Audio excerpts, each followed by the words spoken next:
I hit start. Oh, there we go. Hey, this is not the Redeye stream. Today we're just gonna talk about some Star Trek, maybe some Star Wars, general nerd fucking shit. And I want to start off. I want to start off here, voice.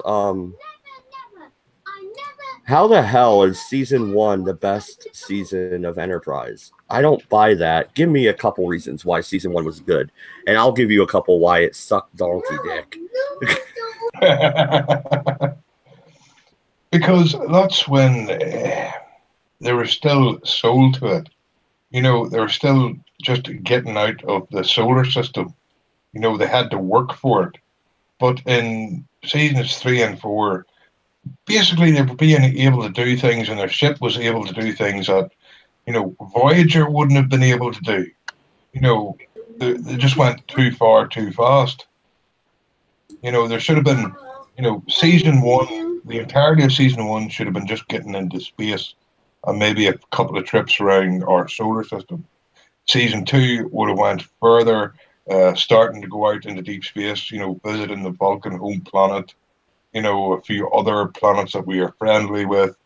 And then it should have dived into something far away. But instead of that, they jumped straight into all this time travel shit, and no. Well, that's one of the reasons why season one sucks fucking donkey dick. It was all about the temporal Cold War thing right from the get-go. Like the Suliban, they show up, episode 6 or 7 in season 1? Maybe even before that, actually. I mean, that's far too early for something like that. I would agree with you with that, but at least they were trying, there was good standalone episodes. That might be where we're differing, because I like season 3 because there is no standalone episodes, right? Earth gets hit majorly. Fucking this horrible weapon carves a hole right across the United States, killing Trip's fucking sister, killing all sorts of fucking people. And then from there, it's serialized. It's like watching Game of Thrones or Lost or something. Every episode led into the next. That's what I liked. I didn't really like the serialized TNG style that season 1 and 2 kind of had. Even though season 1 did have an overriding theme, they did kind of have continuity, so to say, but they really hit continuity in season 3. Okay, fair opinion, but my version is this. It got good once we went to the mirror universe, and it got really good when the Borg was in it. Otherwise, it was just okay, in my opinion. The Borg only showed up, 1, maybe 2 episodes? They found the first contact Borg in Antarctica or some shit, right? Yep. That's right. Unfortunately, they should... Well, let's be honest, the Borg are too powerful in that universe. They're actually a complete piss take of a group of creatures to put in it, because they are actually more or less unstoppable, even though I know Janeway waved her magic wand and everything got sorted. Whatever. Load of bollocks. Should not have happened. The Borg were too powerful, literally, for the Alpha and Beta Quadrant to even slightly deal with, in my opinion. Yeah, I couldn't agree more, because remember, it was TNG when Q introduced the Federation to the Borg. Yep. And they weren't able to deal with them at that point. They lost crew members. They had a big hole cut in the ship, and yet somehow this really 100-year-old go back in time 100 years to this Enterprise ship, and somehow they were able to defeat the Borg. Now that doesn't make any sense, because if they could defeat the Borg with a 100-year-old ship, how the hell does the Enterprise not be able to defeat the Borg? I would argue that the only reason the Enterprise crew was able to beat the Borg is there was a small group of them. It was only 2 Borg that they dug up from Antarctica? That's 1 or 2? Yeah, but they didn't take over the ship like First Contact style. You know what I mean? So it was a lot smaller of a threat, so to say. And what's up, memes? Are you a Trekkie, or are you guys going to be lost in this one? Wait, what's up? We're I like Deep talking Space Star Nine. Trek. We're talking about Star Trek, man. Nerd shit. Oh, I don't really know shit about that, except 7 of 9 is supposed to be hot.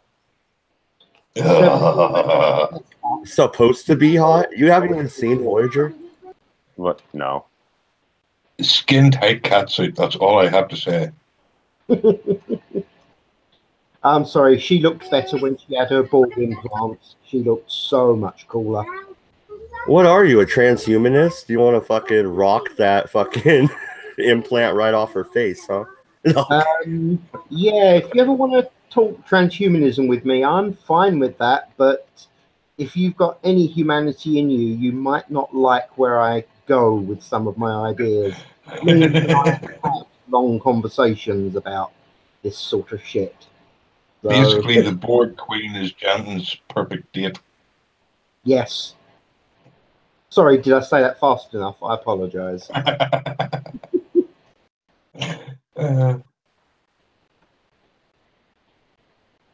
Cool. And everybody's went quiet. They're all fantasizing about the Borg Queen. You know it. No, not the Queen. 7 of 9's more my style. Not the Queen. I didn't like the bald head thing. That look didn't work for her. No, I was over there checking in chat, saying hi. But I don't know, man. I think the continuity itself, that's why I really like Deep Space Nine. That's why it's my favorite Star Trek. And that's why I probably lean towards season 3 and 4 of Enterprise. Because it told one long story all throughout the season. And it told a really good story in season 3. I mean, I liked the Xindi War and all that stuff, you know, and they had the 7 different species of Xindi. That was kind of cool. Like the whale ships and stuff. I mean, come on.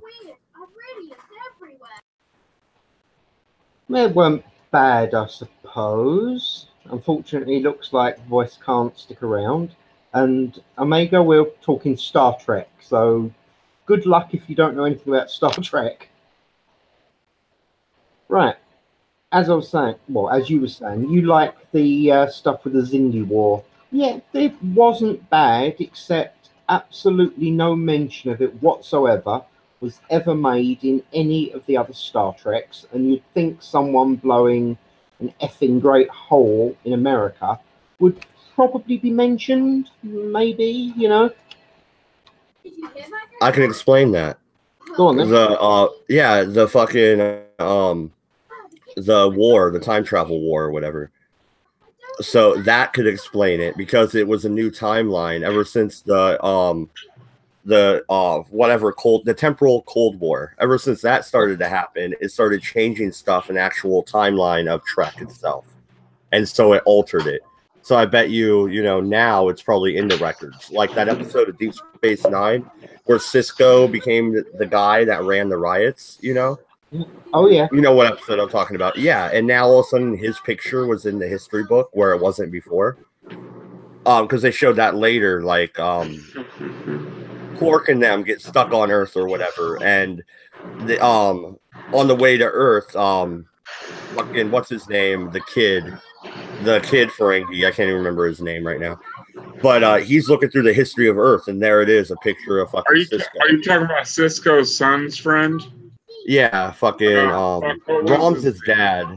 Rom's dad. I can't remember his name. Right? I don't remember his name. And you are the only Trekkie I know besides me that. Oh, and I know another girl that follows me on Twitter that we're the only ones I know that like Enterprise. It grew on me, and I've just always liked Scott Bakula. Oh no, he's a good actor. Yeah, I mean, I was Quantum Leap growing up. You know, that was my shit there. You know. Oh, the amount of things that Quantum Leap fucked around with, that was just fascinating for taking a piss out of. Right. But I did really enjoy the series. Oh, and just to really totally geek out, I also quite liked Sliders. Now you can take the piss out of me. Yeah, Sliders is cool too, man. Oh, good. Most people didn't like it. Oh, I Aaron, Dude, Aaron Telford in the who chat. can't love little mini burgers? Sorry, I'm Right? Oh, yeah, but real quick, Aaron Telford in the chat saved our asses. Nog was his fucking name. I can't believe I forgot Nog. You know, like eggnog? Like, what the fuck? How did I forget Was that? Nog, yeah. Or Noggin. Yeah, I forgot about him. Oh god, he was annoying, but a good character again. So, what's your favorite Star Trek TV show then? And if you say Discovery, Mine? I'll kick you. Mine? Yeah, yours. Mine's The Next Generation. Ew. Sorry. Or Next Generation and Deep Space and Enterprise. I don't know. I like them all, really, to be honest with you. But probably in this order. Probably Next Generation, Enterprise, Deep Space Nine, and then. Oh wait, no, I'm sorry. Next Generation, Enterprise, Voyager, Deep Space Nine, and then that was it. That's it. And then the original series. I have never watched Discovery. I've watched all of the Discovery. I can honestly tell you, as a Trekkie, do not watch it. You will sit there going, "That's crap. That's crap. What the hell's that? Oh my god, it is complete bollocks." Yeah, me and my wife sat down and watched. I've heard nothing but bad shit about it. Yeah, my wife and I sat down and watched the first 2 episodes of Discovery, and when they showed the Klingons, my wife and I looked at each other and were like, "Yep, we're not going to like this crap." But the kids liked it. I mean, I guess there's that, but we didn't. They fucked up the Klingons. Actually, with Star Trek Discovery, doing it the easy way.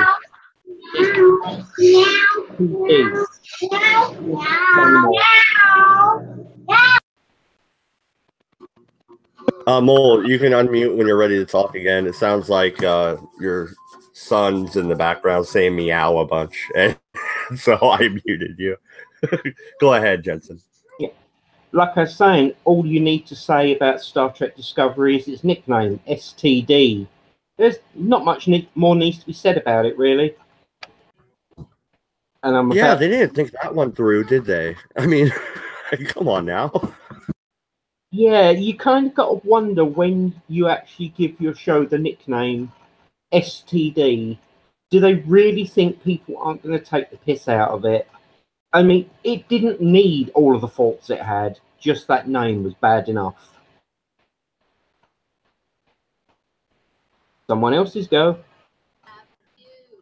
Oh yeah, Aaron Telford in the chat said he loves to talk about Star Trek, and I saw him over on Bollocks' channel yesterday, so I sent him a link just in the general chat. I'll delete it if he pops in. But yeah, that's what I was doing. Cool. He's a cool dude. But okay, let's pivot slightly because Omega's been silent since he joined, I'm guessing he's a Star Wars person. So I want to lead off with this. Han Solo shot first, and he's a dirtbag. Yes. Go ahead. I saw the classics. I know what happened. I don't really. I remember watching some of the older Star Treks with my dad, but I don't really know about it all that much. I've seen the newer movies, but that's about it. Okay, so are you talking the JJ verse movies? Yeah. What do you think? I thought they were okay. My wife and I liked both yeah, they only have 2 out so far. They're making a 3rd one. But yeah, they were all right. I probably should sit back sometime and watch all of the Star Treks chronologically in chronological order. Yes, actually, you should, mate. I haven't done that yet. That's good. Well, when you go back to the motion picture, the very first Star Trek movie, give it a grain of salt, all right? That movie sucked. But the second one, it was really good. So don't let that stop you. Like, just force your way through the first one and hit the second. That's a good one. The Wrath of Khan is a good fucking movie. Yes, actually, I agree. Sorry, mate. Go on. No, I was just saying, yeah, I've heard about how the first one, not so much, but The Wrath of Khan is pretty good. Truth be told, you can actually avoid the first one. You don't actually need to watch it. It's not even slightly necessary. They hardly ever mention anything about the first episode throughout any of the rest. Go on, Madge. You was about to say something. Yeah, I kind of put the first Star Trek movie, the motion picture, in with Generations, where they both sucked, but they started a new era, really. Because, in my opinion, after they went with Generations, they followed it up with First Contact, and that's a great fucking movie. So, I mean, they did the same thing with the TNG movies that they did with their original. You know what I mean? Yeah, that's fair. Though, in all fairness, it's obvious why First Contact was a great movie. The Borg were in it, of course. No rebuttal? Yeah. No. I agree with you. My wife Oh. texted me. I was texting her back. But No, you know what I really would like would have been a DS9 movie. Now it's too late. But if they would have made a DS9 movie during season 6, right, at the height of the Dominion War, and made a movie just about the Dominion War, that would have been fucking amazing. And then they could have ended and wrapped up the war on the TV show in season 7. You know what I mean? actually, that's not a bad idea. But can I counter suggest? How about if they actually made a movie about the mirror universe and the wars that were going on in the DS9 mirror universe? What do you think to that? That'd be kind of cool. I don't know if that would necessarily need to be a movie. You could do like a mini series. And Yeah. a lot of those actors are still around. I mean, I don't think any of them have died. So, I mean, you could perhaps do something like that. But it's all going to rest on if Discovery is good. And my humble opinion is Discovery sucks. And Mole, unmute yourself, dude. I muted you because, like I said, your son was in the background, and we couldn't hear Jensen. That's the only reason I muted you, bro. Yeah, I don't Okay, think. guess not. But what do you think about the miniseries idea then? Kind of like the reboot of X-Files that they've done, where it was only going to be that one season, and now I think they're extending it even more, which is good. I like the X-Files, but yeah. Have you watched any of the new series of X-Files yet? I have not seen the new ones yet, but I love the old X-Files. So just the idea of having X-Files back on TV is good for me. But I cut the cord. I don't have TV, so. No worries, mate. I'll see what I can do about helping you out with the latest X-Files stuff. Some point tomorrow for me, obviously. But yes, actually, the mini-series would work quite nicely. And to be honest, they should actually do more mini-series anyway. It would allow them to tie up loose ends that, and let's be honest, there are so many loose ends throughout all of the Star Treks. It would be nice if they actually tidied them up just once. Yeah, absolutely. And MC is in the chat. He says that First Contact was not a great movie. I don't know if he's saying that just to troll me and get me to yell back, but can you give me some reasons why it wasn't a good movie? I've heard other reviewers say that it sucked. I don't see it, man. I saw that movie in theater. I loved it. I still love it. I go back and watch it. I have the special edition DVDs for all the fucking TNG movies. I'm working on the old ones. But I don't know. I thought it was a great movie. The dynamic with Data and the Queen really it really worked well for me. Funny enough, I can actually argue against the movie I like, but most of it involves time travel and paradox. That's where it always starts to fall to pieces for me. The moment they start bringing in time travel, things just go wrong if you're not actually playing a time travel series. I mean, Doctor Who obviously works. It is all about bloody time travel. But I don't know. Star Trek Star Trek shouldn't have actually dicked around with time travel, in my opinion, and that is about the only thing that really goes wrong with the First Contact stuff. Yeah, but they followed that up with Enterprise, where they actually found the Borg. I mean, they went back and revisited that, and that actually ended up working out in the future. So, I mean, I don't know. I think the time travel worked in this instance. There's others that it doesn't work in at all. You know, like the whole temporal Cold War in Enterprise itself. That didn't really work all that well. Agreed. Unfortunately, that's... Well, Enterprise was a nice idea. Okay, this is awkward because I don't overly like Enterprise, but it had a few bits that weren't bad. The problem I found with it is, again, we're back to the time travel thing. There was too much of it, to be honest. It was a nice concept, but there was too much, in my opinion. Though I did enjoy seeing the Enterprise J for a few seconds. That was quite cute.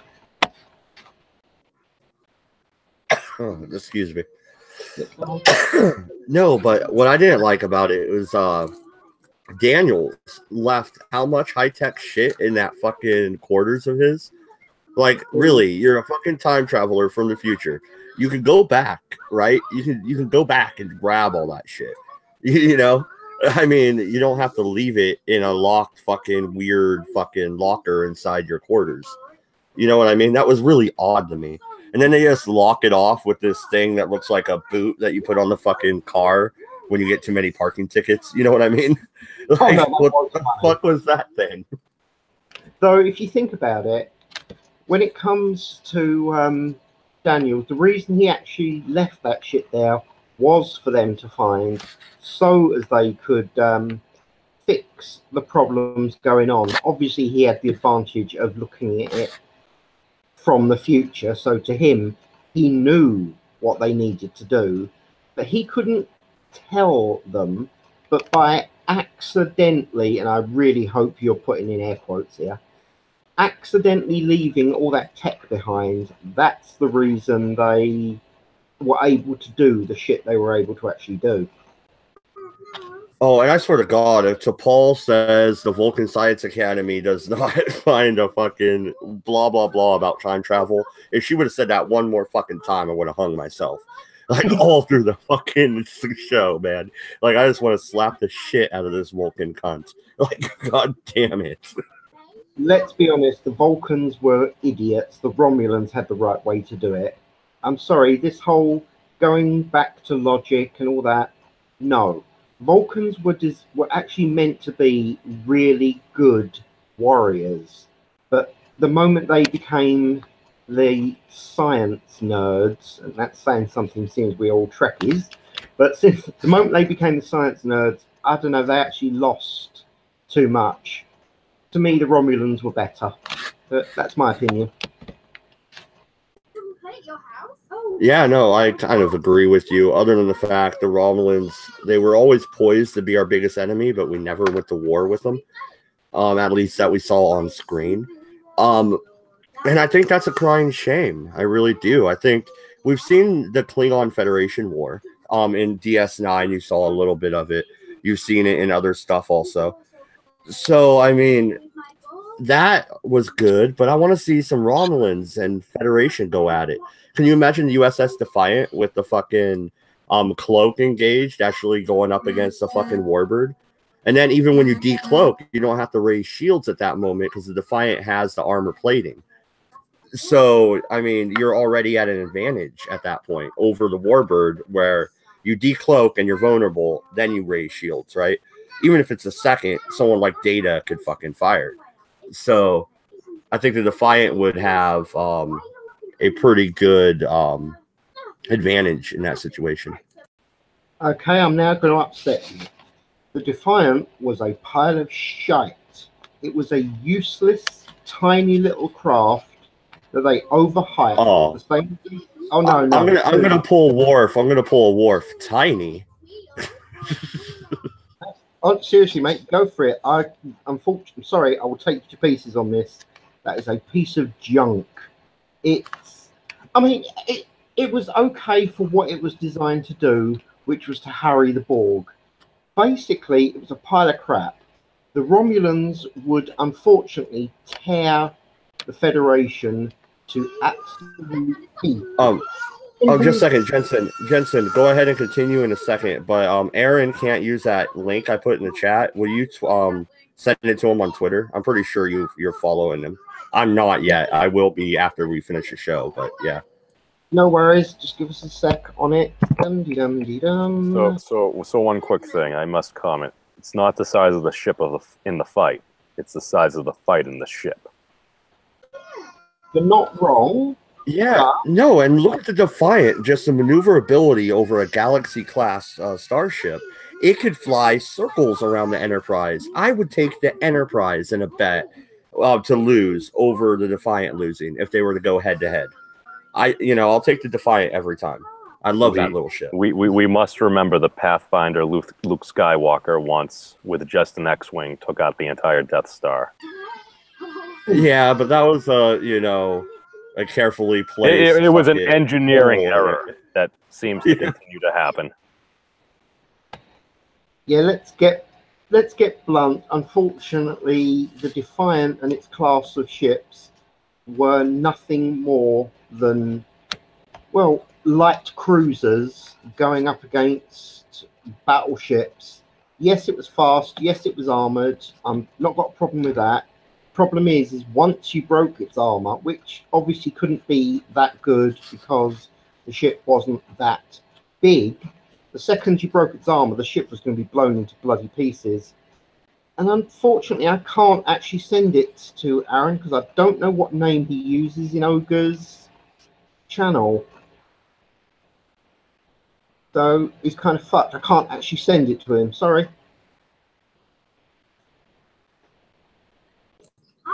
Oh, do you have him on Twitter? He says something about Twitter. I can look him up real quick on Twitter.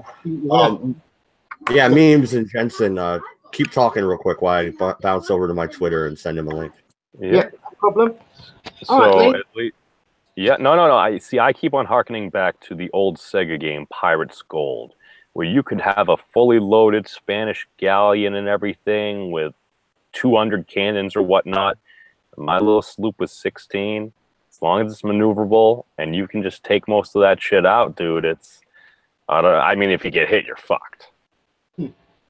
Yeah, that was the problem, was unfortunately the Federation had this strange idea that ship could actually take hits as well as give them.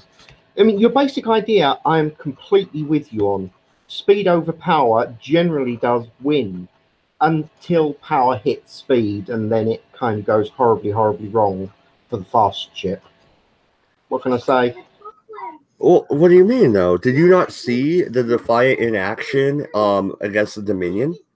And the Dominion has small maneuverable ships as well. The Defiant is still able to come up around them and just fucking blow them out of the sky. It was a great ship for war. That's what it was built for. It had sparse quarters. It had no holodeck. It had a very small medical bay. It was made to fight, and that's what it's good at. All right, Mad. Do you remember why it was actually built? No. Yeah, it was supposed to fight at Wolf 359, but it didn't. It wasn't ready yet. But it was meant to fight against the Borg. Yeah. Okay, good. Just I wanted to make sure we were both on the same lines with that. Against the Borg, funnily enough, it would have been quite effective in swarms. That's the problem. That class of vessel needs swarms of them to be able to have any real chance of taking on any worthwhile battle class ship.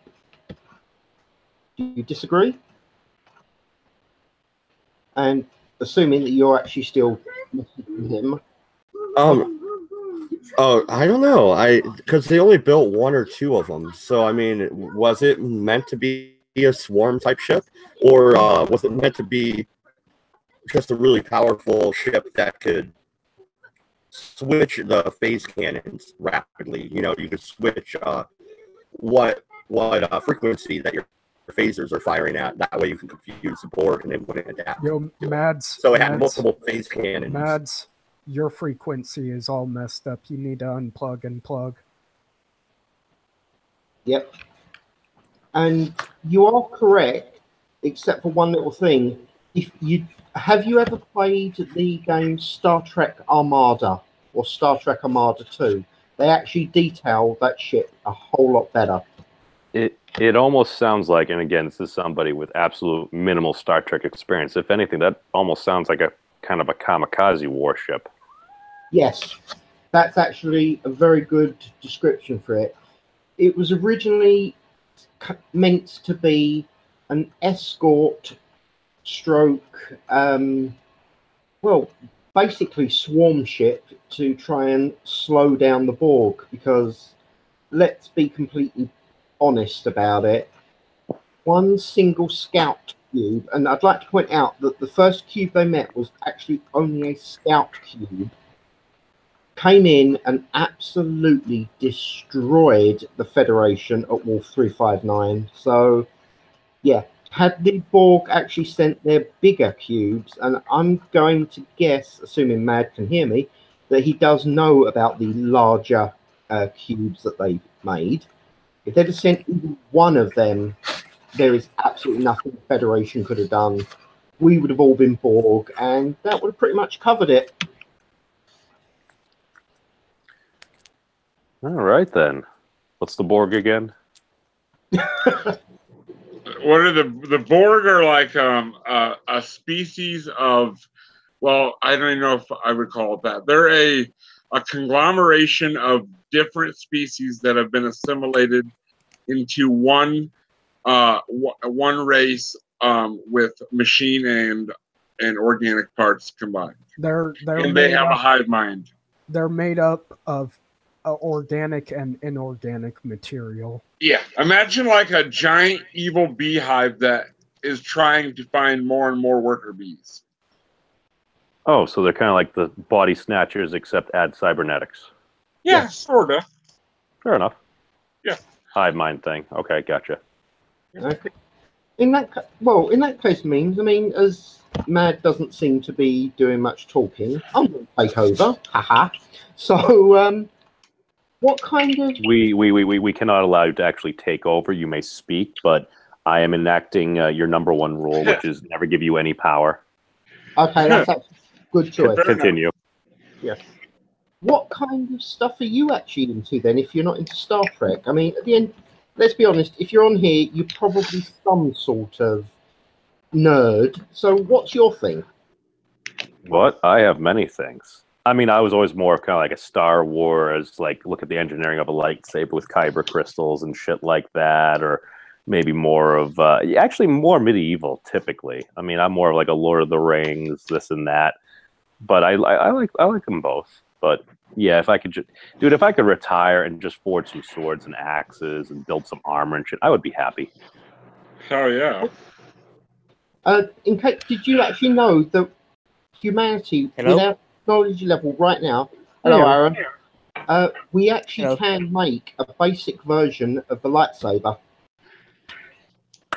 I did watch that. It's just realistically, was that Neil deGrasse Tyson or Ichiro Marco or something? Yeah, it's basically utilizing plasma, trying to get, like, in theory, at some point you might be able to do that, but right now to have it be in a controllable way without just making it a portable plasma torch is kind of hard. No, that part is very, very true. We couldn't really use it the way they do in the movie, but we can make a version of it, and the moment you make the beginning idea of it, you can eventually finish it off. And right now that we have other people, unfortunately, we're going back to Star Trek. So I just want to say thank you very much for inviting me onto your live stream. I'm rather excited, especially as you're talking about Star Trek, my favorite television and movie series. So thank you. Well, you'll fit right in here then, bud. Right on. I just want to say I appreciate being here. So yeah. Well, no, I'll start with a simple question to you then. which of the Star Treks is your preferred? That'd be. DS9. Oh God! All right, you and Matt are going to be I fine. like this man. Okay, but the way I see it, my personal opinion, the original series is like the default setting of favorites because without that, you wouldn't have everything else. But after that, um, my favorite has to be DS9. It was just exciting. It was just, I don't know, the ultimate frontier town. It had adventures. The characters were the most well developed characters going. The script writing was solid. The storylines were just solid, and the combat scenes. There was just excitement from start to finish on DS9. And yeah, I loved the Defiant. I'm not gonna lie, I loved the Defiant. I'd like to be defiant. Well, Yeah. I don't know if you all know of a channel called a YouTube channel called Law Reloaded, who does breakdowns of sci-fi spaceships. Oh yeah, yeah. I like And Laura's channel. When he got taken down, I went to bat for him on Twitter. So I'm yeah. right now, by the way. yeah, well, Law Reloaded. I'm glad he's back online because Oh his my! takedown was just a crime. But no, he did a What? really good breakdown of Defiant. What's the name of And this channel, Matt? I don't even remember. The Redeye streams. Redeye Live. Redeye Live. Okay, I couldn't remember. Sorry, it's not your main channel, so I didn't remember. yeah, well, I'm gonna it's tell Laura we're streaming just to see what he says. well, if I remember correctly, from a recent breakdown of the Defiant that Laurie Load did, and also from what I remember from DS9, um, what the Defiant class ship, along with other class starships, for example, the Steamrunner class, the Norway class, and especially the Akira class, were all built specifically to combat the Borg. Obviously they were never at the Battle of World 5359, Yeah. but considering Starfleet was pretty much decimated there, Starfleet realised we need new ships, hence these other ships. Obviously, it took years for research and development to come along. The reason why the Defiant itself never took off to begin with is because it was overpowered and would fall apart the minute you turned it on. But then the Dominion became a threat, and they took these designs, which were mothballed because of them being too powered, and the Defiant was the first ship prototype to actually be built of its class, and the crew of the DS9 ironed out all the kinks, and you would later see the Defiant, which was officially designated as an escort class vessel, because of reasons, would later come into service. I think only the Defiant was given the special armor plating, at least to begin with, and I was reminded of an episode of Star Trek Voyager where the holographic doctor was transmitted to the Alpha Quadrant, ended up in a Prometheus class starship, which is in the process of being stolen by the Romulans, and in that episode we saw two other Defiant type starships and an Akira class starship try to retake the Prometheus ship that the Romulans are trying to steal. So Yeah, I was gonna say I think there's only like the Defiant. Once the Defiant got blown up, it was replaced and renamed the Defiant. But also, no, Red Squadron Hey, had a Matt. Defiant class ship. What? yeah, Laura would like to join, but he's not at a computer right now. But he said I sent him the link so he can listen. So well, you I might have think Laura listening. Cool. well, Nice. from what I'm understanding is that obviously prior to the Dominion War, the Defiant itself was the first ship of its design to be commissioned, and come the outbreak of the Dominion War, yes, the Federation was really good at designing, developing, and building ships in a quick space of time. But come the outbreak, or at least midway through the Dominion War, there would have been at best a dozen ships of that specific type. Because obviously resources of war would have probably been spent in sorting out pre-existing ships like the Excelsior class, sorting out the Galaxy class and all that. There may not have been many to begin with, but after the Dominion War, I would suspect that the Defiant type ship would have been would have become more of a common sight because resources would have been freed up to sort it out, basically. That's my opinion. Well, maybe, but after the Dominion threat is over, the Borg threat got neutralized by Janeway once Voyager returned. They really have no reason to build any Defiant class ships, do they? I don't count Voyager because that's shit.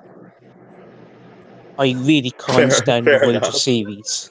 Seriously, is I it cannot bad? stand the Voyager series. Is it bad, guys? Until about a minute ago, where Aaron said Starship, I wasn't sure if we were still talking about Star Trek or like the U.S. versus USSR. Well,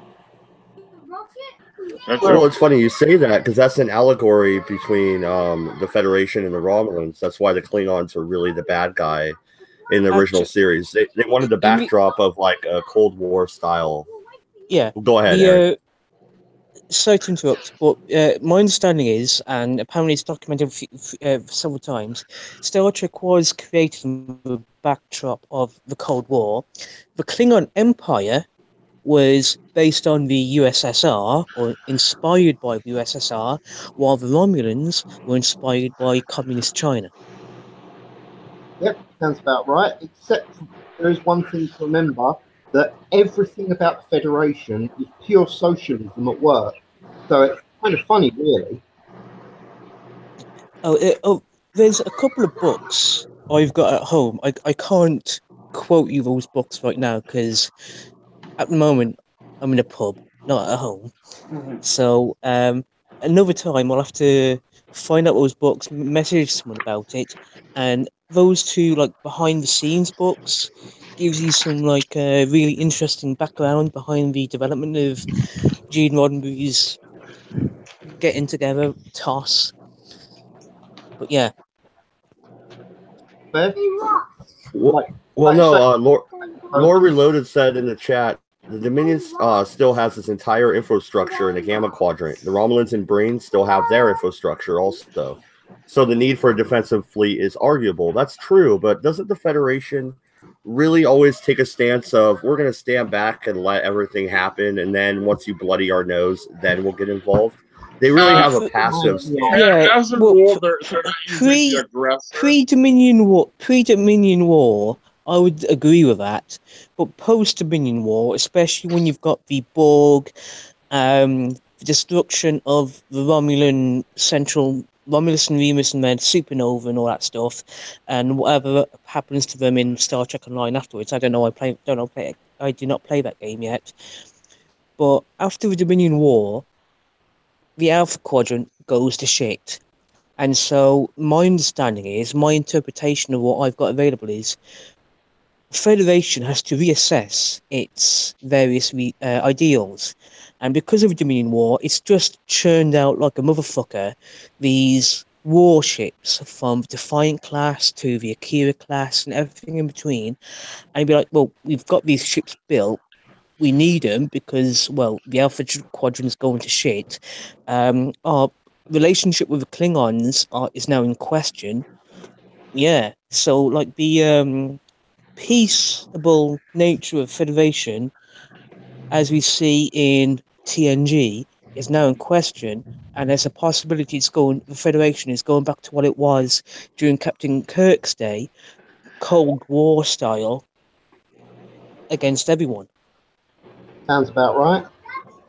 Well, I would argue with the Klingon assessment, though, because doesn't the Klingon Empire and the Federation have even closer ties? They're pretty much a member state now at this point. So we no longer have to Uh, focus on the Klingon Empire. We could worry about the Romulans at this, I would have agreed with that, but then, pardon my ignorance. Like I said, I don't play Star Trek Online, but I heard a rumor that a story arc in that game, backed up by a book I've got, which I'm yet to read, kind of throws a spanner into those works. So, Yeah, the Klingons and the Federation are never actually going to work that well together. Perhaps they're partners, but they're never going to be a full integrated member. They're too violent for the well, Federation. that's one thing that's always bugged me, because I vaguely remember an episode of The Next Generation. I don't know. I forget it was one. I forget which series it's in, but it must be one of the early ones. It's when the Enterprise follows up some clues about another Galaxy-class starship. What mischief another starship was doing, which gets destroyed in front of them. Turns out this other starship was following some breadcrumbs to a previously unknown alien civilization, which their homeworld was in the neutral zone separating the Federation and the Romulans.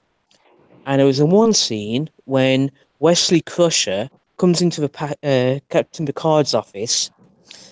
Or was it? I don't know if it was this episode, another episode. But Wesley Crusher says something like, "Was that they're talking about the Klingons?" And like was that Klingons joined the Federation or whatever? And I was like, no, there's no way the Klingons would ever even ask to join the Federation. Never mind be accepted in. So if the Romulans are Russian, what are the Klingons? Now, the Klingons were Russian, the Romulans were Chinese. Fair enough. Oh, you think? I thought it was the other way around, but you might be right there. No. Actually, No, he's the Klingons were inspired. The Klingons were inspired by the Soviet Union. The Romulans were inspired by Communist China. Dude, we could go into a whole discussion just going down that road, but rather than hijack the conversation, I'm going to hijack the conversation. All right, best, biggest, baddest ass vessel in the entire fleet across all different sects and genres of Star Trek. I've personally, I've got a thing for the Romulan Dietrich's class Warbird. The one we see in. Well, this might be cheating, but the Shinzu could destroy an entire planet. I know nobody likes to even mention that movie, the movie that shall not be named, but the Shinzu was pretty badass, and if you look at it, it's gigantic, man. It dwarfs the fucking Enterprise. Which one was the Shinzu again? Insurrection, the last TNT movie. That was a fucking shit film. Maybe the worst one in the entire franchise. And that's why I said the film that shall not be named, but you made me name it. I can break this to you, but that ship was absolutely tiny once you start going into the Borg stuff. I don't know if you know this, but the Borg have a combat cube. Now, it's about 3 times the size of the standard cube, which everyone knows. Here's the really scary thing. If you get 8 of them together, they can actually lock and turn into a super cube, and you don't even want to begin to imagine the size of that son of a bit. Just so you know, that is about the biggest ship in the universe. Which letter was the Enterprise where they went into the future? Captain Picard, it was one of the last episodes of season 7 of TNG, where he's Enterprise going through D. his time. Enterprise D, Galaxy-class starship. No, not the D. No, I'm talking about the future ship that Riker is commanding. And they're like, hey, let's get their attention. And they blow a giant hole in the fucking Klingon Enterprise ship. D refit. I don't think it was D, and it wasn't J. I know J was from No. Enterprise. That was a refitted design of the Enterprise D.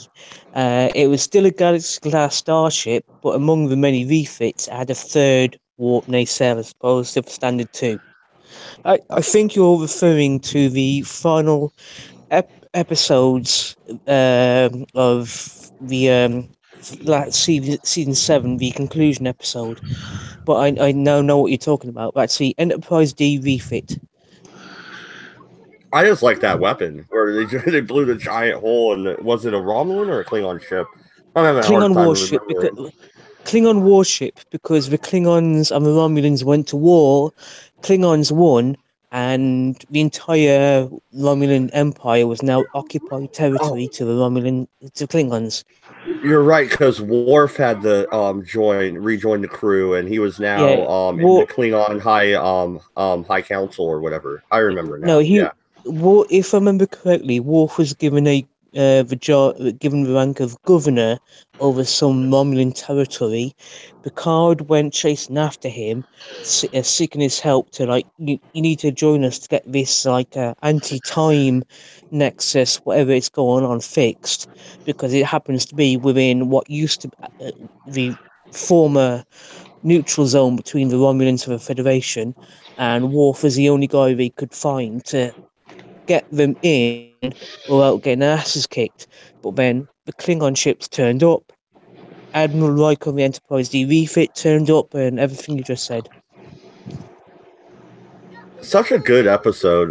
Don't you think that was a great way for TNG to kind of go out? I think they had one episode after that, and that they messed it up, but that should have been the last episode. Well, that was a 2-part episode. In the same way that Encounter at Farpoint, the pilot episode, was a 2-parter. What you're talking about was a 2-parter grand finale to tie it all off. The only thing after that, if memory serves me correctly, were the next appearance of the Next Generation after that was the movie Generations. So what about the Doomsday Machine? Doomsday Machine was the original series episode of the same title, and to the best of my knowledge, there was at least on screen there was never again a mention of that until the Next Generation novel called Vendetta, which I own a copy of. You are very knowledgeable on this, because it literally just said Planet Eater, and I'm like, ooh, that sounds like Galactus. No, well, the thing is, well, it's a weird thing. It's been a few years since I've actually sat down and watched episodes of Star Trek, but various key points I remember like a motherfucker, and that's especially the movies. That's crazy to me, because I watch DS9 all the time. I just put it on Netflix and have it playing in the background. Like, I rewatch the episodes of DS9 fucking daily. No, well, the thing is, I've got a best friend who I've known for about 5-6 years now. Love her to pieces. A few months ago, my birthday's in October, right? And October just gone. She's one of those super organized types. If your birthday is toward the end of the year, and also Christmas as well in December, she gets all your birthday and Christmas presents done in January, February, right? So she got that organized and gave me my birthday Christmas presents roughly this time last year. Strict orders not to touch them. Right, fine. Obey those orders. What does she get me?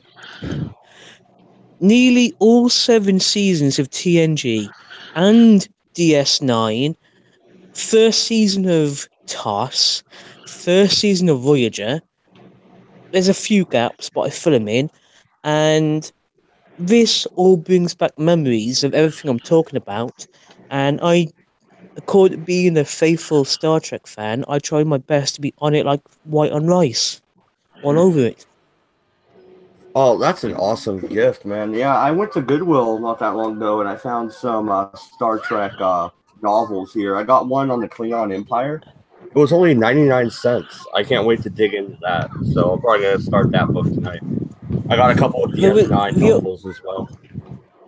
The only book I ever had about specifically about the Klingons, which years ago I got rid of, was entitled Kayless.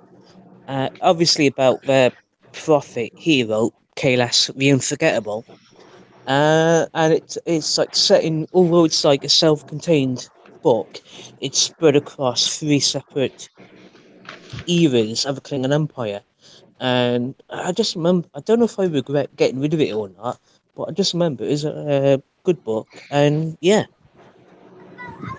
Oh no, I got what got me into the Star Trek novels themselves was I love, like I said, Deep Space Nine, and I found a book on Amazon for only like $3, and it was all on the Dominion War, and it's all stories told off screen. So like, there's a whole chapter or a whole story because it's broke up into different war stories about the assault on Beta Z and how Roxana Yeah. Troy was there. Yeah, Yeah, and it there's was fucking awesome. It was a Yeah, great book. I still have it.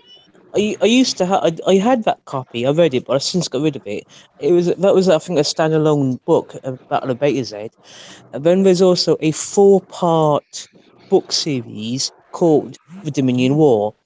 2 books are based on DS9, and they're like adaptations of episodes of DS9.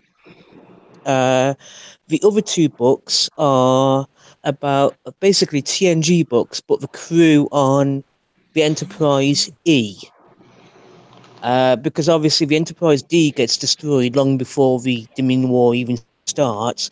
So the crew of the Enterprise D, minus Worf because he's on DS9, they're all on the Enterprise E, sorting shit out.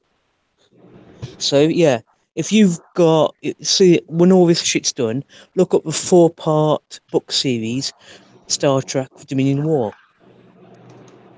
Yeah, I will. I might have the compilation of it though, because I have like a 350 page book with all the stories of the Dominion War. And Mole, I know you have to go. You have an interview to do. So give your last thoughts, man. I know you're not that much of a Trekkie, but give us something. I'm a huge Trekkie. What do you mean I'm not a Trekkie? What do you want? What do you want to know? Or what would you like to know? Or what?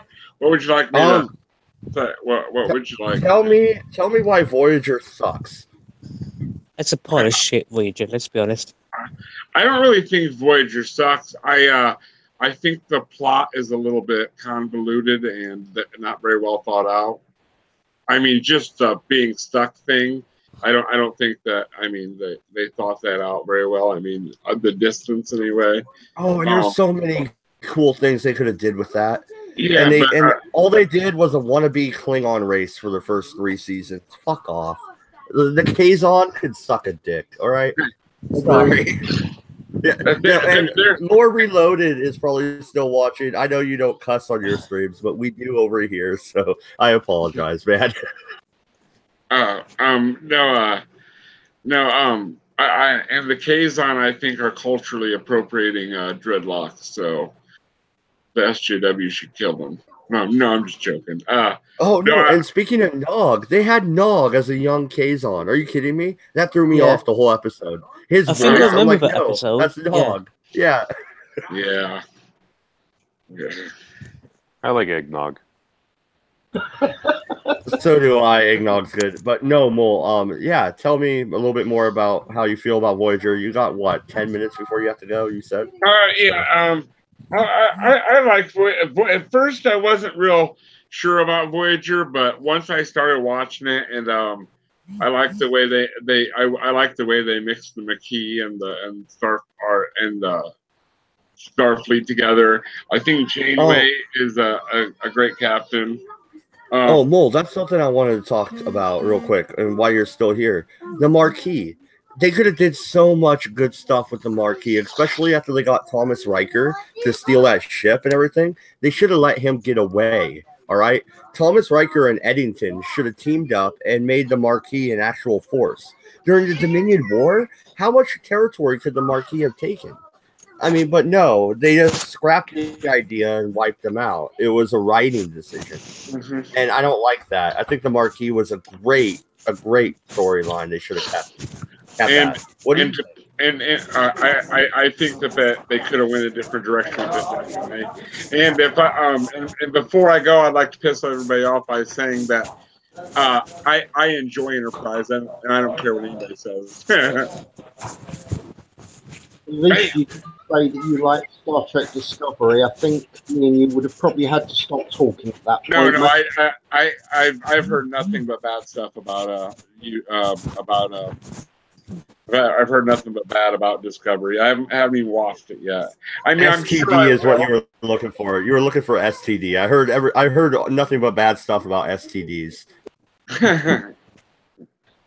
But yeah. But other than that, I would love to stay and chat, but I got a goddess engineer's wife. Yeah, are we doing the Mad Mole show tonight? Pretty I'm soon. still down. So, but if you want to, maybe later, if you want to do a little Mad Mole, maybe we can get something going on. And I did talk to Geek Room, and he's showed me a way to work Hangouts and OBS together. So maybe we'll be able to figure that out. Okay. All right, cool. Have a good one. And after we wrap up, I'll be popping over. Yeah, if I'm done on my channel, I'll probably be on at the Non Sequitur show. So Peace out, Mo. All right, love you guys. Take it easy. Bye-bye. Take care, Mo. And is Aaron okay? Because I just heard a loud bang and his screen went black. I'm okay. Can you hear me? Oh, okay. No, dude. For a minute there, I'm like, did he just get shot?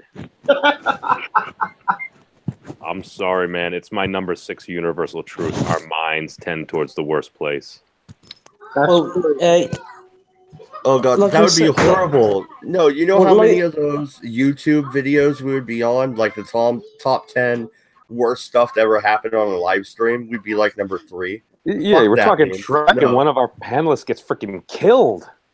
Well, like I said earlier, I'm at one of many local pubs at this moment in time in my hometown, because this is hardly impromptu. So I don't know what the local Wi-Fi is like, so that may be a factor in the service connection, and will also account for any background noise going on as well. okay, no worries, mate. It is what it is. You're out, you're having fun, and like you said, you wasn't planning for this. So. Yeah, but like I said, thank you for having me on. I'm loving being here. I love talking Star Trek. Oh, god damn it! I could ejaculate right now. Okay, that's a little bit too much. Well, no. You are in public. I would advise against that. Yeah, that didn't go over well. But no, going back to something else that was said earlier, me personally, I liked Enterprise. It wasn't a perfect show. I'll admit that. There was a few things wrong with it. Hang on a minute. Can I have a bottle of Crumbacker, please? Sorry, just ordering a new drink. Sorry. No worries. Yeah, but no, Enterprise I liked, but the whole Xindi Temporal Cold War storyline I thought was a bit of a mistake. Oh. I think they should have done the Romulan War instead of what they did. Agreed. I think Mad's like hearing a new arsehole now because he was actually a fan of the Xindi stuff. I like the Xindi stuff. The Temporal Cold War, I'm not that big of a fan of, but the Xindi thing, I really liked how they carried it through as an overarching theme of the show for the whole 3rd season. It really was reminiscent of DS9 versus the TNG model, which I like continuity. And that's why I'm a big Game of Thrones fan. Like, Game of Thrones is my favorite show and book right now. I'm all about Game of Thrones. Let's put it this way, mate. If you like Game of Thrones, you should really try and find a way of playing World of Warcraft, because Game of Thrones has stolen so much from that series of games. It is freaking ridiculous. I need more RAM. I downloaded the free World of Warcraft thing, and then it's like, oh, your computer's shit. And I'm like, okay. Don't do it. Don't do it. Don't install the game. I have hard enough time editing as it is. I'll never edit. I'll just fucking live on World of Warcraft. You will become a WoW live streamer. Yeah, actually, he's completely right, mate. I love World of Warcraft, okay? But if you're not infected by it, do not get into it because it is so freaking addictive. It is ridiculous. Oh, Honestly, dude, you should have known. You should have known me when I was 16 playing Ultima Online. All right, I would do my chores to pay my $10 a month bill. You know, my mom would pay it, but I would have to do chores and babysit my bratty little sisters all the time. But by God, I got to play my Ultima Online, and I had a guild, I had a keep, I had a fucking I was bad. Dude, you were bourgeois Ultima there, dude. I was just some random dude stumbling around in fucking Minnock just trying to get my mining up. Yeah, no, it was great, man. You had to buy your house though in Fell, which was the PvP server, but that was okay because I had such a good guild. We guarded the road in between my keep and the town. Like there was no murderers there at all. We fucking killed them. It was great. I love that fucking game. But yeah, you turn your life into a video game life, and that's not good for you. You'll end up like that South Korean guy that died at the coffee shop. Remember hearing about that? Dude, no, I kind of, sort of, maybe. But dude, it's weird. Like, if I had spent the amount of time that I invested in World of Warcraft on like actually my IRL, I could have a PhD right now. Yeah, that actually sounds perfectly reasonable. Yeah, Like, but you have a PhD. You have a PhD in WoW, man. That's important. Well, to be fair, I learned far more. Well, I learned a lot in WoW, but I actually probably learned a lot more from Ark Survival Evolved in that short 3-month period. Never played that game. Is it any good? It is. Does anybody remember the TV show Dino Riders? Anybody? No. Bueller. No. All right. You say Ninja Turtles, I'm right there with you. Kill Shredder. No. Well, to be fair, the evil guy is kind of like a big mutant Ninja Turtle. Okay, basically it goes back to, think Star Trek-ish universe future. They end up back in time. Both sides crash land on ancient Earth. So what do you do when you've got a whole bunch of tech and your enemies aren't far by? You start rounding up those dinosaurs and putting laser guns on them. I remember a toy series along the similar storyline. Yeah, the T-Rex that moved with that little thing on its tail. Yes, that's what it was based off. Hold on, I'll grab. Now you mention it. My brother, kind of got a couple of like little toys about that, like battery operated and all that shit. To this day, I can't remember. At the time, I knew what it was called and what it was about, but to this day, I can't remember. Oh, jeez. Yeah, if I'm thinking about the same thing you're talking about, then I remember the toys only because my brother had it. So yeah. Oh, dude, the thing was like, that's why like my were the bad guys lizard people? Yes, they were the Rulons. I mean, go figure. A bunch of guys named Rulons. Krulos was their leader. I think we're talking about the same thing then, very simplistic. Yeah. You think about, oh, dude, hold on. Okay, I'm gonna wait. No. You hold on. Okay, Krulons and like, so they're cruel. No, and they just added on, and their leader was Krulos. Oh, Krulos. Oh, like, what the fuck are you even talking about? Okay, you remember the Dinosaurs show? You know, with Not the Mama Baby. Yeah, that's the shit I was doing in the 90s. What's wrong with you people? Like, I remember that shit. I used to watch it on a Saturday afternoon. Not remember. Really means you're gonna go with, what do you mean by you people? I didn't mean you were Jewish memes. No. Oh, I wasn't even thinking about that. I was just throwing that out in general. But dude, somebody should live stream this over this because it's so epic. Oh, you're on your cell phone. You can't I'll share. Do it. Hold on. Give me a second. Let me just cue this up. Give me my screen share. While you're doing that, before I joined the live stream, I remember everyone talking about Star Trek Discovery. And if it's okay, I'd like to take this chance to throw in my opinion about that show. Oh, please do. It was fucking shit. Oh, thank you. I'm getting very to be fair, no. I'm going to be like slightly devil's advocate style in the sense that I heard a rumor that per episode it had a budget of 8 million US dollars per episode. And no doubt because of that, the special effects and the CGI on that show were top notch. Oh, they were And amazing. I'm going to be fair. Right? I'm going to be fair. There were certain things Discovery got spot on. For example, the CGI, the special effects, and with a budget like 8 million quid per episode, how can you go wrong? It's that simple. I can tell you how But it can go wrong. The storyline is what the problem was. that's what I'm getting at. Now, I gave it a fair chance. I watched the entire series from episode 1 to the final episode, and especially come the final episode. There was a bit in the middle somewhere. I kind of liked it, but then the rest of it, I was like, shit, you've gone fucked up, boy. What the fuck are you playing at? And I got really pissed off at the end. I hated it. I resented it. Now, in various Facebook groups that I used to be part of, I left them because I couldn't deal with bullshit anymore. There's the typical argument about whether it is or isn't Star Trek. My opinion is simple.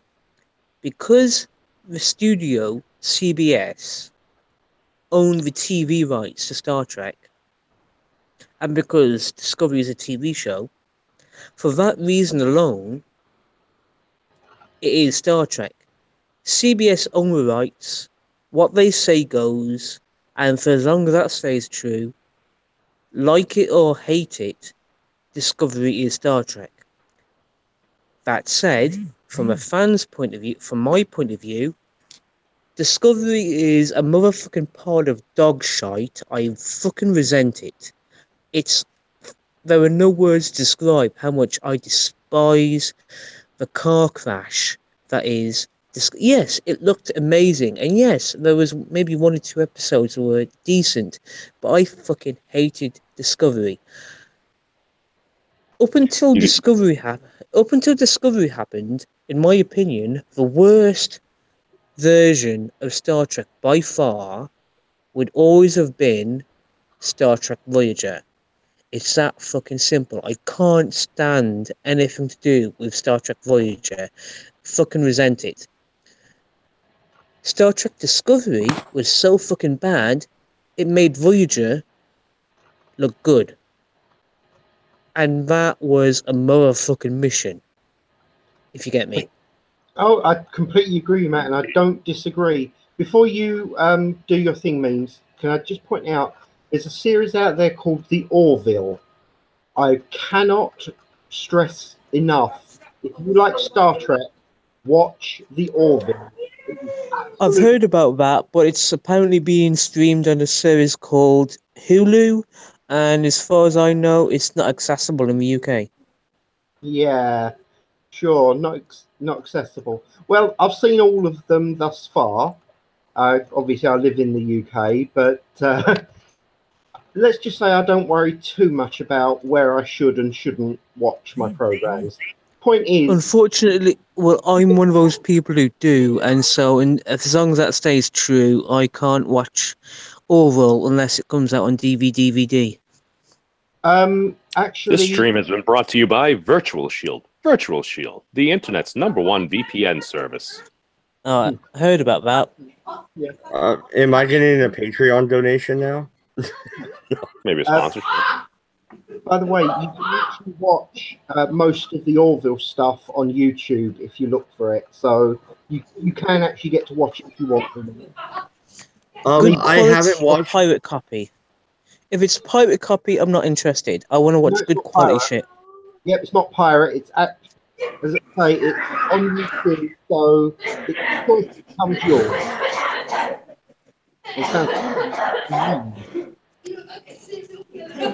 So I do apologize. You may have to speak up. I've got some background noise a few yards from me drowning you out, which is immensely annoying. Are they taking Jello shots or what? Like this sounds like they're having a good old time. No, they're just being annoying. I do apologize. Like I good said, old I'm in a British pub. pub. It's never No worries. So. All right, you guys want to see like the most epic thing in the world, at least for 1988? Go on All then. right. Here we go. Let me full screen this, and boom. They derive from pre-existing rocks through the workings of weathering, erosion, transport, and deposition. The never-ending process in working the Earth's crust. Weathering is the crumbling of the crust in place through exposure to atmospheric elements. I can't really hear the audio to this. Give it a second. It is kind of quiet. I could hear it though. Wait for it.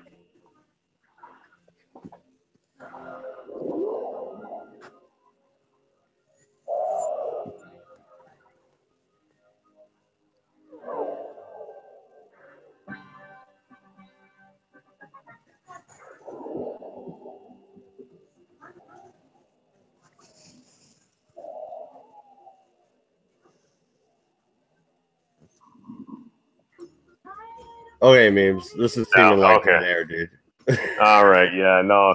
I realized the intro was not as great as the actual show itself. All right. Oh my God, Infinity. Oh my Okay, God. I'll stop presenting you now. And Aaron laughed probably because he's at the pub. He said that might happen. All right. So memes. When you were growing up, what sci-fi show did you watch, and what did you like about it? Was it Babylon 5? Was it Stargate? You know, what was it that you watched? Hercules: The Legendary Journeys and Xena: Warrior Princess.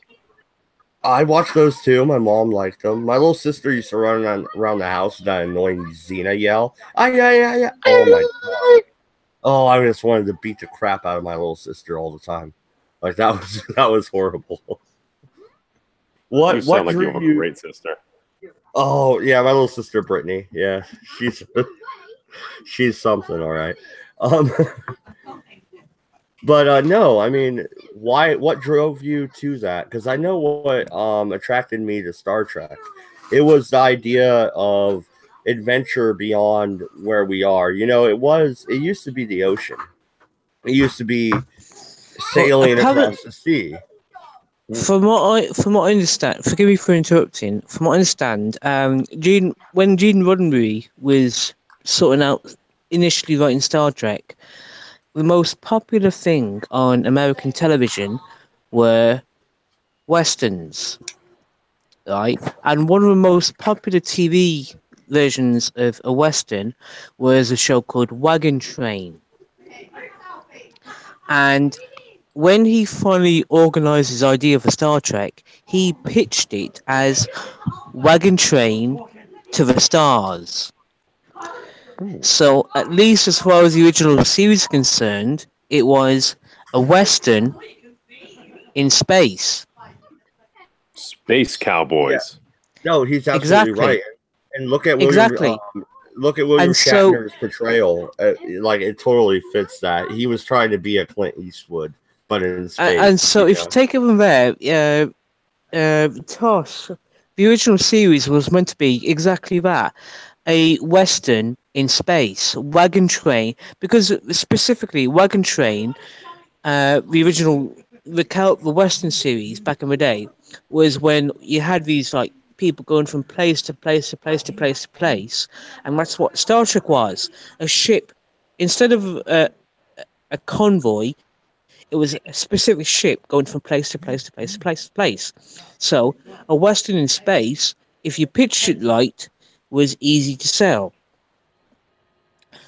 Then comes 1987, TNG, efforts to make it the same thing, whether or not the audience took it that way is another story. But DS9 definitely in my opinion at least, definitely fell into that category of a Western in space, because it was a frontier outpost on the edge of the territory. But yeah, is that basically that? And a frontier town on the edge of unknown space, wormhole Gamma Quadrant, everything else, and hopefully you get my gist from there. But yeah, Well, no, I agree. I think it's more of a watered down version of Deadwood, but in space. So you don't, you know. I'm unfamiliar with the series Deadwood, I'll be honest. But my Deadwood, you need to check that out. But for me, my introduction to Star Trek was The Next Generation, because when I was at secondary school, which Americans probably call high school, in the UK, you attend secondary school between the ages of 11 and 16. Right? After that, you go to college, uni. That's another conversation entirely. But every Wednesday night on the BBC, 6 p.m., they would show The Next Generation. I happened to fall into that after school watching it. Then it was at DS9, Thursday nights, same time slot. And I can't explain it simply, but DS9 seemed more exciting, like I said earlier. The original series, I really got into that through the movies. But I remember it's been said time and time again, and now I actually see it and understand it. The whole premise of Star Trek, original series at least, was a Western in space, and DS9, in my opinion, epitomizes that. Gets it nail on the head, job done perfect, and I suppose in retrospect, that's an additional appeal to me as to why DS9 is the best version of Star Trek. Mad Dodge, may I have a moment to redeem myself? Go ahead, sir. All right, hold on. I need to share this, but this is actually the very first episode. I realized as I was going through that the actual intro was pretty much shit for that, so, or at least sharing over the internet. So hold on, boom, we're in there, and we're up, and here we go.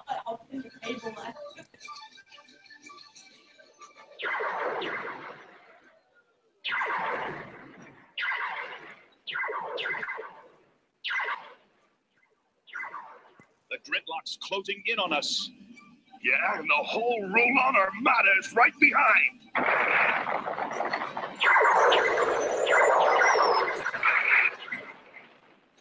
We've only one chance for escape.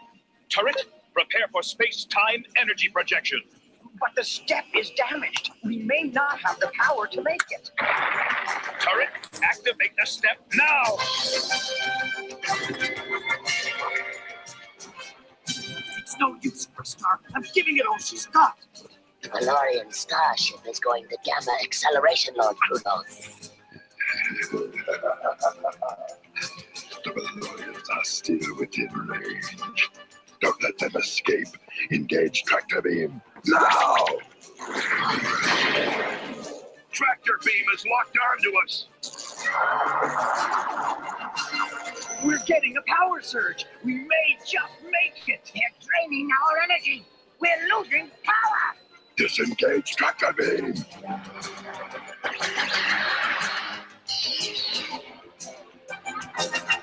BTK in the chat says video froze, no redemption. Oh, sorry, I ruined everything. This is why we can't have nice things. Yeah, it's all the masshole's fault. No, but what is that was on the side of the ship? All right, because that's not phaser or laser fire. That looks like there's two like really black Jedis back there holding lightsabers. Wait, what?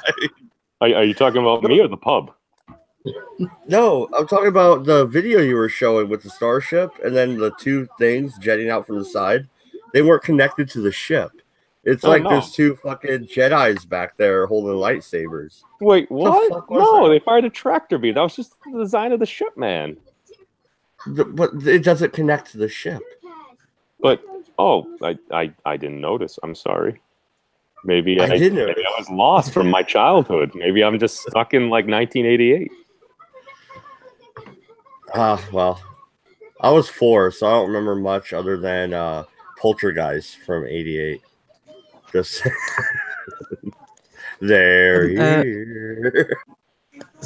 Forgive me for interrupting one final time. It's at least in the UK here. It's what time is it? 5 past midnight, and I think the pub's gonna not long be kicking me out. So as a result, because I'm using their Wi-Fi, I'm gonna have to run away in a couple of minutes. So because of that, I want to say thank you. I appreciate you inviting me on your live stream to talk about Star Trek. I'm sorry if I rambled and raved too much. But like I said earlier, I get excited when people talk Star Trek. Oh, absolutely And there we not. are. No, absolutely not. And I'm glad to have you on. We mostly talk politics. The Redeye stream will be on tomorrow, 3 my time. So about an hour ago, your time. If you're available, I'd love to have you on. No, seriously, this is something I'd like to put in. If I was at home, then I could probably stay for a while longer because, like I just said, I'm not sure how much longer I can stay for. So I want to say my goodbyes now. But like I said, thank you for having me on to talk about Star Trek. I'm sorry if I rambled and raved too much, but I get excited about this kind of shit. Dude, it's good stuff, man. Dude, I don't even know shit about Star Trek, but you're very passionate about it. I like it. Well, I've been into it. I've been into it since I was like 13, 14 years old, and I'm like 36 now. Okay, that's fair. To be honest, it is an enjoyable series, and if you find something you like, it's good to get a real passion about it. As I But don't yeah, want to speak for Mad, but I feel that anytime we're having another one of these sort of conversations, I don't see a problem with Mad shooting you a link so as you can join in. Do you agree, Mad? I see.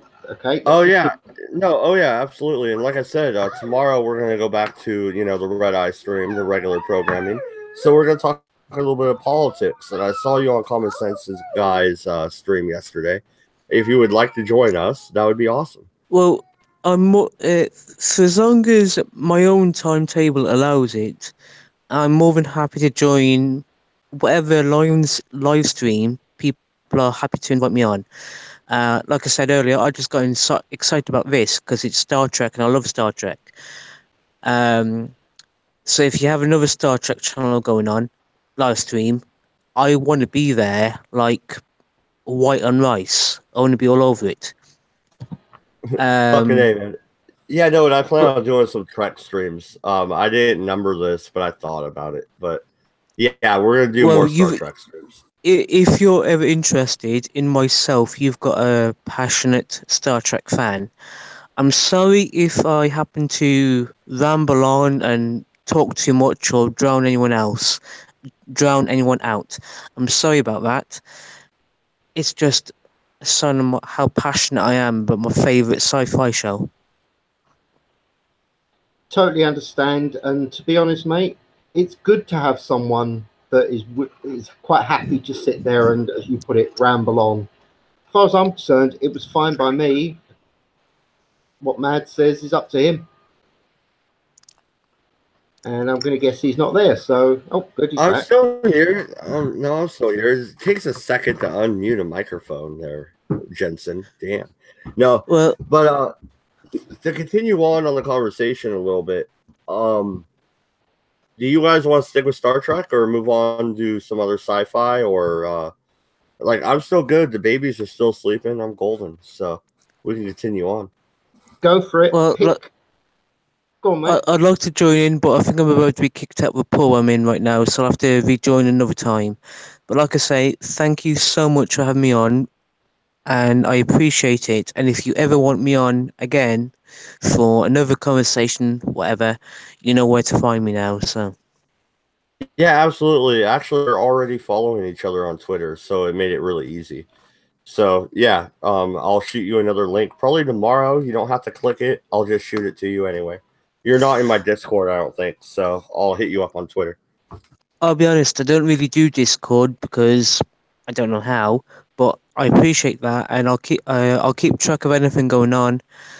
As it is, like I said, I've got to run away now, but thank you for everything.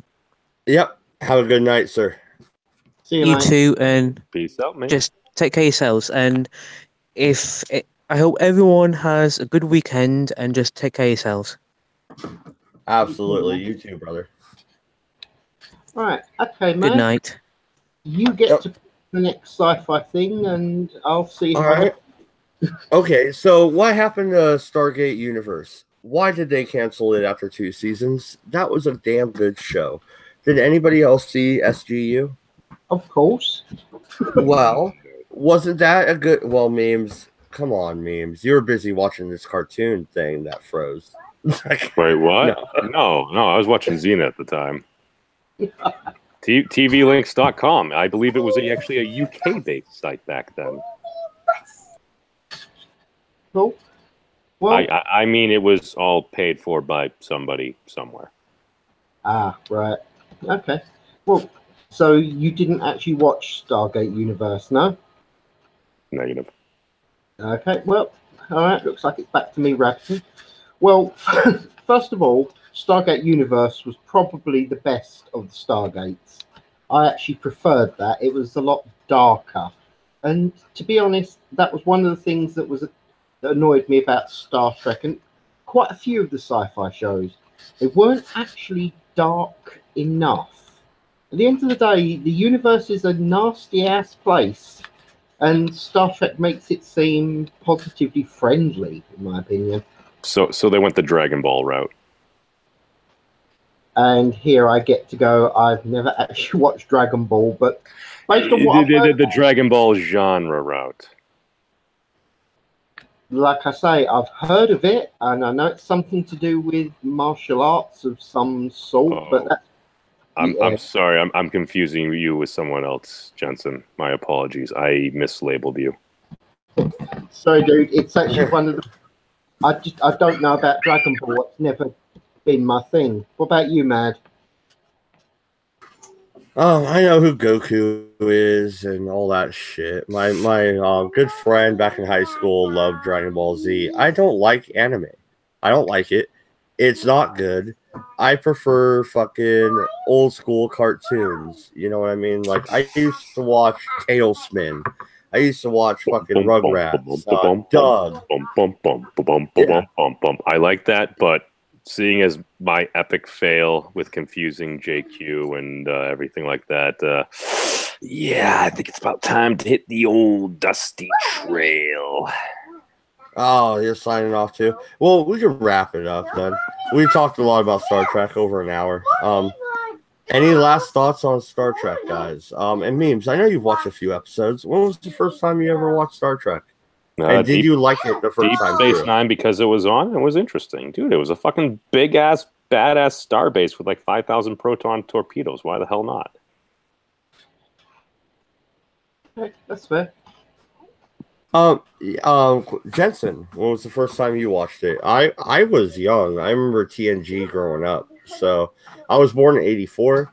TNG was out in 89, 90. So yeah, I grew up with it. Same here. I was born in 87, so I literally have had it all my freaking life. So it's kind of just the sci-fi show that everyone has bloody well watched. Though I have to admit, I was a Babylon 5 fan. Go on then, shout at me if you want to. Well, no, the only thing with Babylon 5 is DS9 did not copy Babylon 5. It didn't. Agree. No, I agree with you, mate. It didn't. It did its own thing, and funny enough, it was actually a really good series back at the beginning, but it just kind of went out there. But you wanted to bring this to a close, so I won't carry on. Yeah, fair enough. This has been fun. Lore Reloaded fucking watched. I could mark that one off my fucking bucket list. Hell yeah, I love his channel, and he's a lot bigger channel than I am. So he also subscribed. So yay. It's been fun. Any last thoughts, Masshole? Go underdog, go. There you go. Fucking A, man. All right, we're out of here. Good night and good luck.